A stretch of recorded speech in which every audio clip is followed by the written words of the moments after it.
A few weeks ago, me and my cousin turned 16. Our birthdays were days apart, and our family always celebrated them together. Always at our grandparents' house, which was surrounded by dense forests like most of our town. After so long, my cousin had convinced me to sneak off with him into the woods and smoke a joint. I wasn't new to smoking, but I wasn't a stoner either. While we finished smoking and going deeper into the forest, we started to hear the same jingle we hear every summer out on the streets. That catchy, eerie song ice cream trucks play to attract customers. At first, I was blaming the weed and trying not to freak out. Then I noticed my cousin's face and how confused he looked. "You hear that too?" I asked him.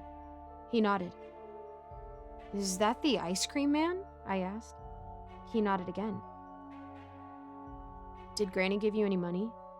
My cousin asked me, his confusion seamlessly fading. "Yeah, a $5 bill," I said. "Let's go get some ice cream. I'm low-key starving," my cousin said, standing up and walking towards the tune. We walked through the woods deeper and deeper. Then, through my foggy thoughts of a delicious chocolate-covered vanilla ice cream, I finally realized we were heading into the forest, away from any roads where the ice cream van was supposed to be. "Kenny," I said, stopping my cousin. "Yeah?" he questioned. "Why is the ice cream man this far into the woods?" I asked. Kenny stared at me, eyes red. The music stopped, and we heard a little girl screaming for help. "What in the world?"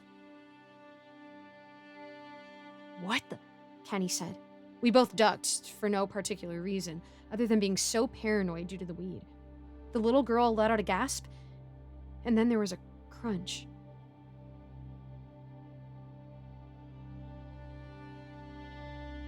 It was silent now. "We need to check that out," Kenny said. "No, we need to go," I argued. "No, we need to make sure everything is okay. It can't be much further, and we could run and get help if needed," Kenny pleaded. I gave in, and he began to walk deeper into the woods, but slower than before. I followed. After a few minutes, Kenny stopped and then dropped to his stomach. I did the same. "What are we doing?" I asked. "It's the ice cream man," Kenny whispered, in a way that made him sound unsure. I crawled forward so I could see the same view as Kenny.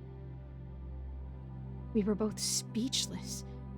The ice cream man was on his knees, his lower face and upper chest soaked in blood, and he was in a praying position. He was mumbling something I couldn't make out. The ice cream van was sitting idle 100 or so feet away from the ice cream man. After a few seconds, something underneath his uniform was moving around on his back, like a rat had crawled into his clothes and was trying to get out. The ice cream man began to tense his body up and groan as the thing under his shirt began to move more violently. Blood began to soak the back of his shirt as something ripped at it. The thing started to crawl out of the ever-growing rip, revealing a section of the ice cream man's back. His back was soaked in blood, and I could see some of his backbones. The thing, the creature, whatever it was covered in blood. It looked like a tumor, and it had two separate sections separated by its mouth with spider legs. It had 2 rows and 3 pitch black eyes, and its mouth was dripping with green ooze.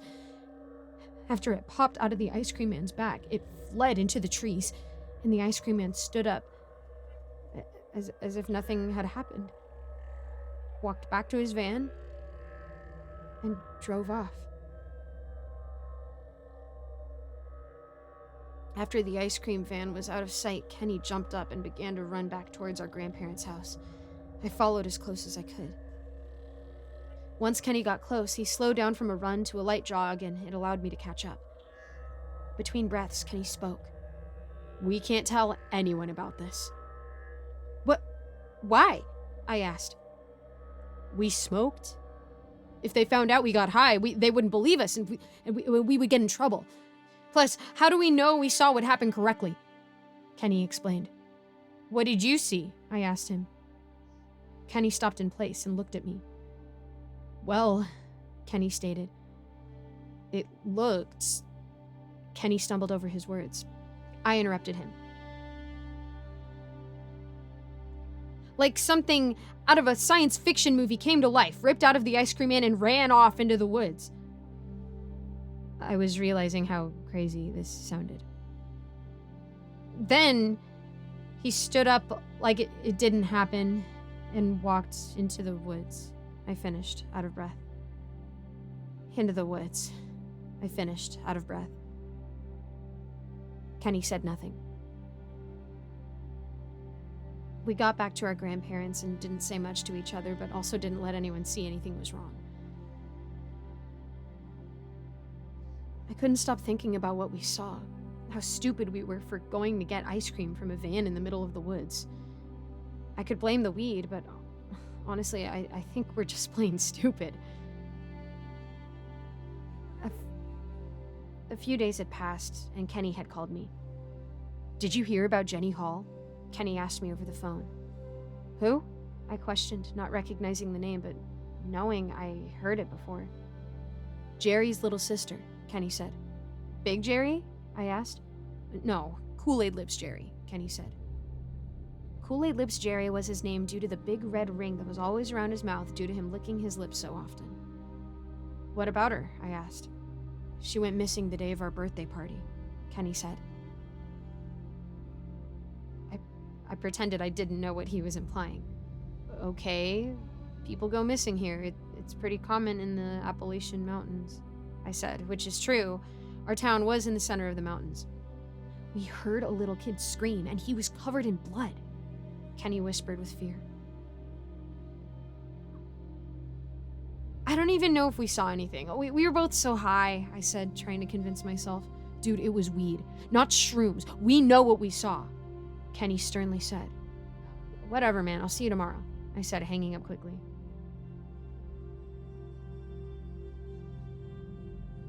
It was my grandfather's birthday, and we were at our grandparents' house again. Kenny would usually sneak off into the woods, but he didn't today. I knew why, and while everyone was in the living room, we met out on the front porch. "What do we do?" Kenny asked me. "What do you mean?" I asked. "We witnessed something horrible, and I know that little girl's disappearance had something to do with it, so what do we do?" Kenny asked, looking desperate. "Nothing," I replied. "What else were we to do? No one would believe us. There would be no evidence at the site now. It's too late." "You can do nothing," Kenny said sternly. "What are you gonna do? Call Scooby and the gang?" I asked, getting frustrated. I'll find the evidence," Kenny stuttered. "Where? In the woods, alone? With that sci-fi thing?" I said, even more frustrated. "Screw off. You could be in or out," Kenny said.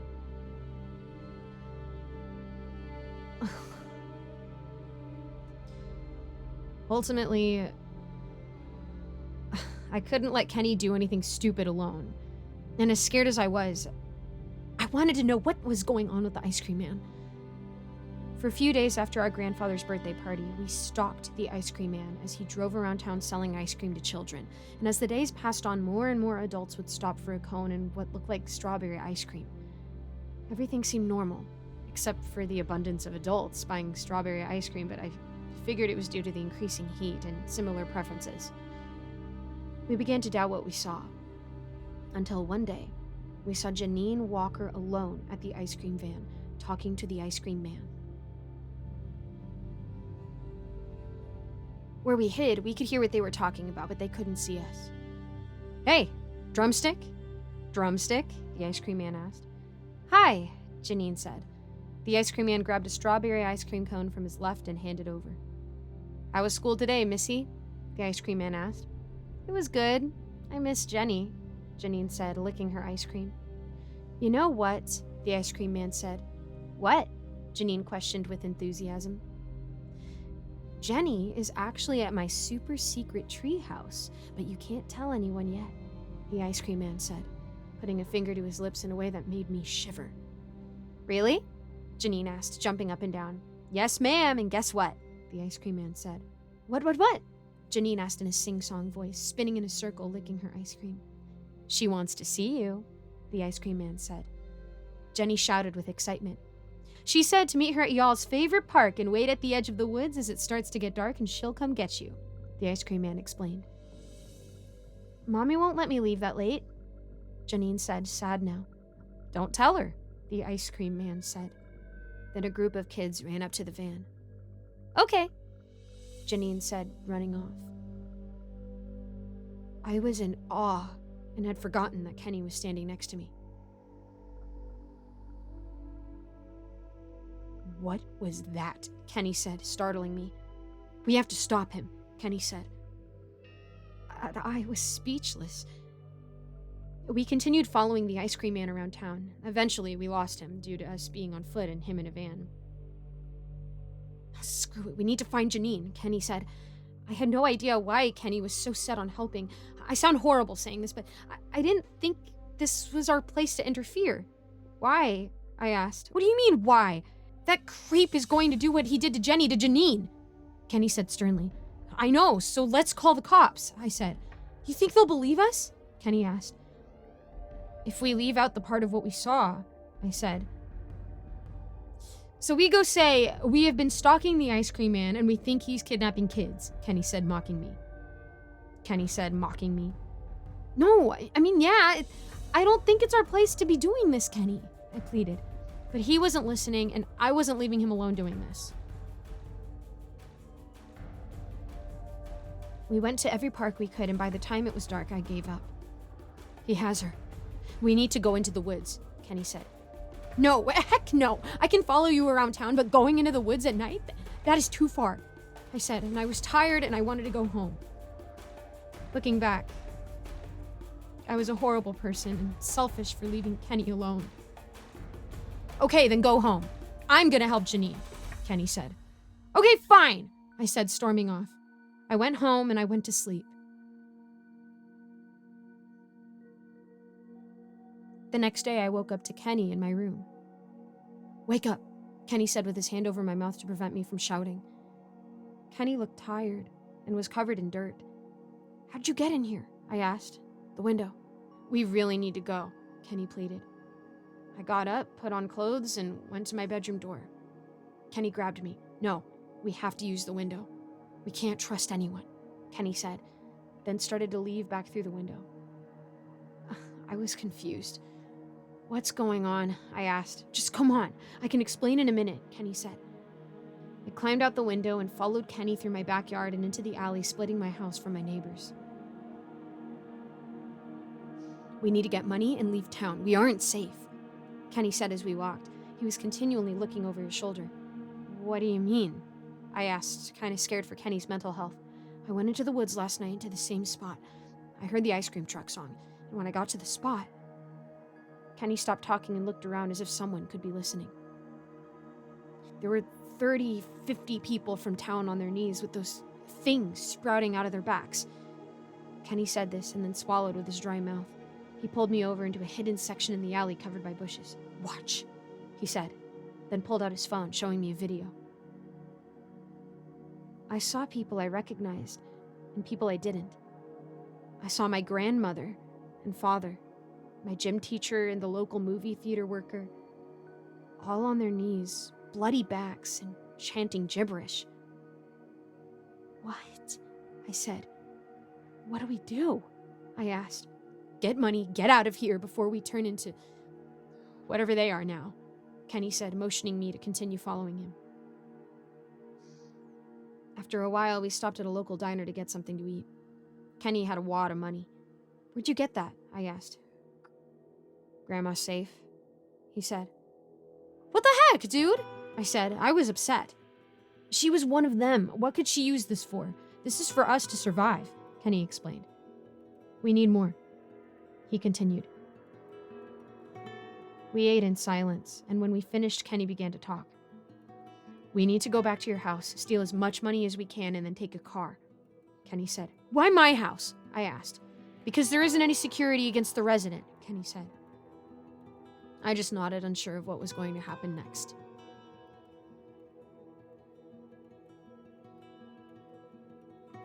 The waitress, who I had seen on her knees in the video Kenny had taken the night before, approached us.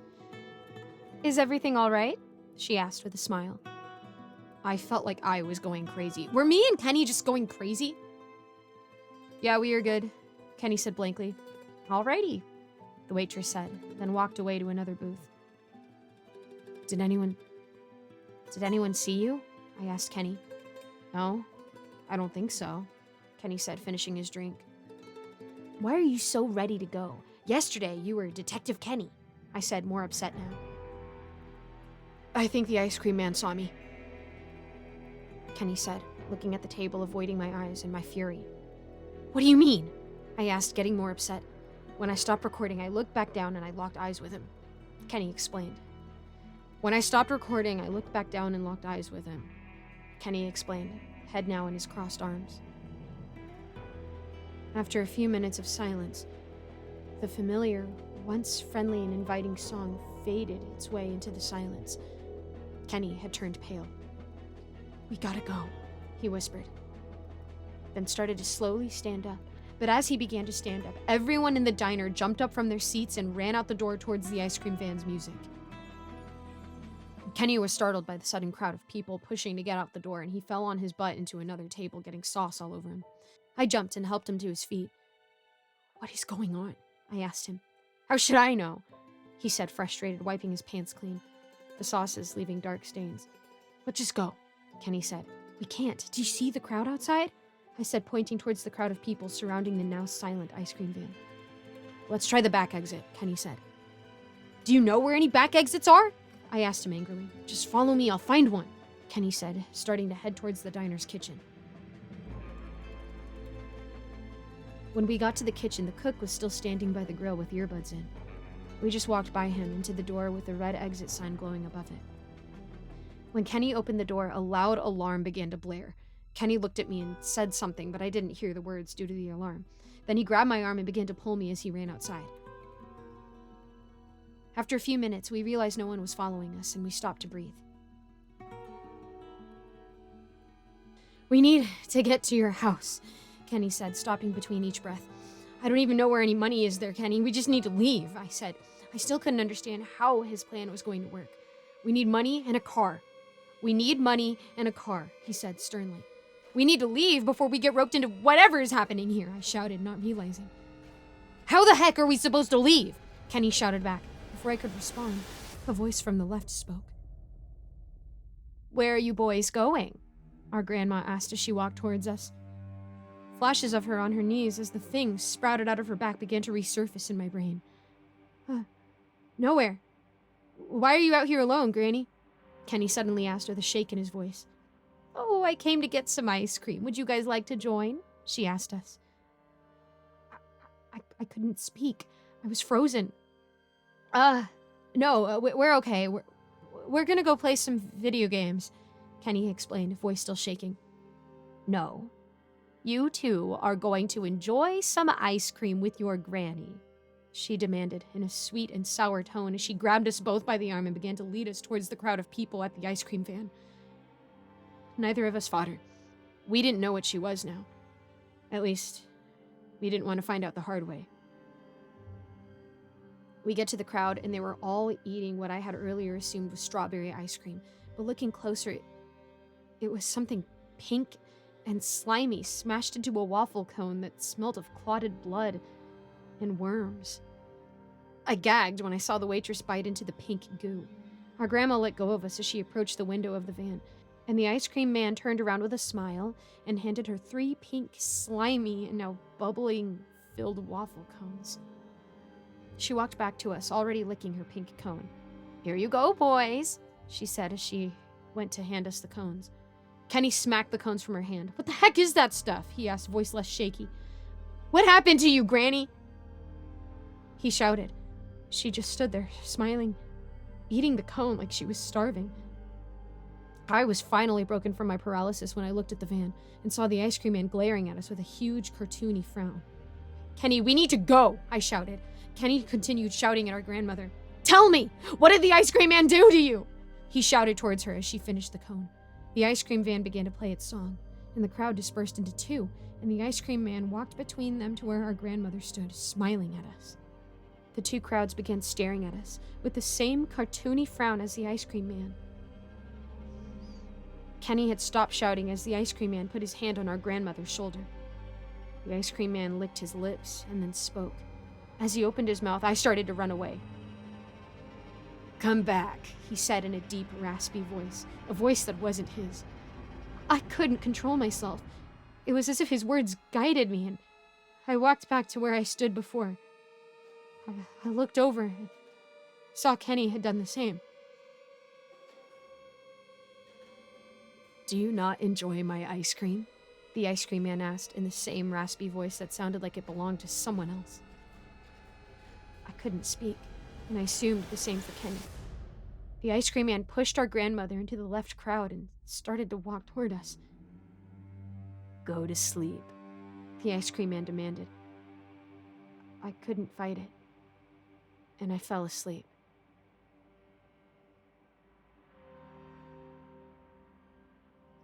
I woke up sometime later, tied up, crammed beside Kenny, the cook from the diner, and some random lady. We were in a vehicle, being driven on a rough road. Then I heard the music, the same eerie music that had formed the crowd outside the diner. Then I realized we were riding in the back of the ice cream van. After a few minutes, the van stopped and the driver got out. The 5 men opened the back door of the van and drug all 4 of us out and placed us on the ground. We were in the woods, the same place we first saw the ice cream man. But this time, we were where he was kneeling and mumbling. We were surrounded by more than 100 people from our town, all chanting something in gibberish. The ice cream man walked in front of the van and toward us. The lady was crying and the diner cook was asking for an explanation, what was going on. But me and Kenny were silent. We knew what was going on. Or at least, we could assume what was going to happen next. The ice cream man stopped 5 feet from us and licked his lips, then cleared his throat as if he were about to sing.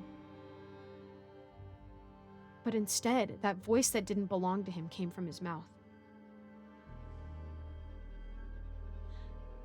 "Do not be afraid of us," the voice coming from the ice cream man said. "We can help you thrive and live to the fullest," the voice continued. "No more work, no more school, no more anything. Just let me in," the voice finished, and one of the citizens came from the crowd, their face covered in the pink goo and their stomach bloated. They looked 10 months pregnant. I did not recognize the bloated man. "Let my children in," the voice boomed, and the bloated man dropped to his knees and began to tense up. The same kind of creature that came from the ice cream man emerged from the bloated man's back and shook the blood off. The creature looked almost identical, like 2 tumors that merged together with 4 spider legs and 6 eyes. The creature sprinted towards us and jumped onto the diner cook. The thing burrowed itself into the cook's mouth, and the cook's body began to seize. After 30 seconds of seizing, the cook's body went limp, then sprouted back to life and stood up, ripped the rope from its hands, and walked into the crowd of the other assimilated citizens.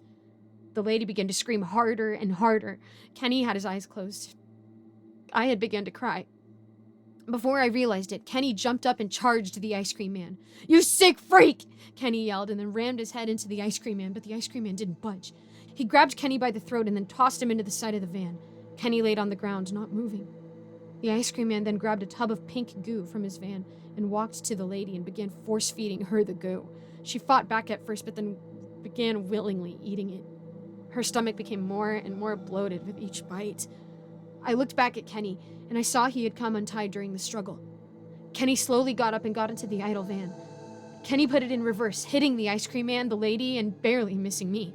"Get in!" Kenny yelled at me. I got up and jumped into the back of the van as the crowd of assimilated people began surrounding us. Kenny didn't wait. He plowed through them all.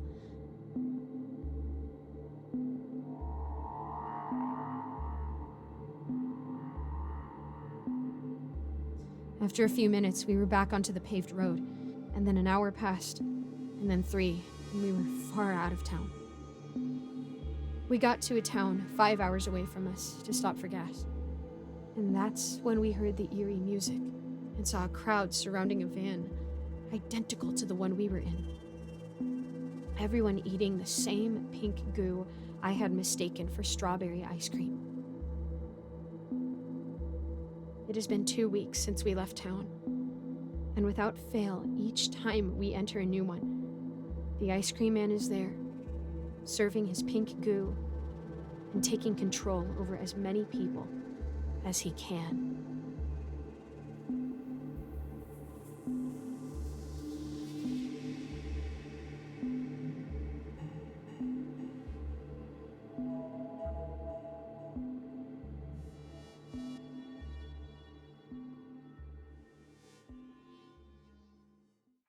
Thank you so much for making it to the end of this video. A quick shout out to my patrons, Old Penguin, Rinku Star, Melissa Perez, Icy Narrates, Seven Cities Journalist, Cupcake Hips, Eric Cifuentes, Alonso, Austin My Love, Ellie Hutmeyer, Jesse Hartley, Lawrence Wallen, Mr. Sankofa, and William Hartley. I always try to link a different charity in the description, so go ahead and check that out. I'm also going to start having more things on my Patreon soon, so keep your eyes peeled. And as always, I'd love to know how I can be praying for you, so go ahead and drop a comment and let me know how I can do that. Thank you so much, and I hope to see you in the next video.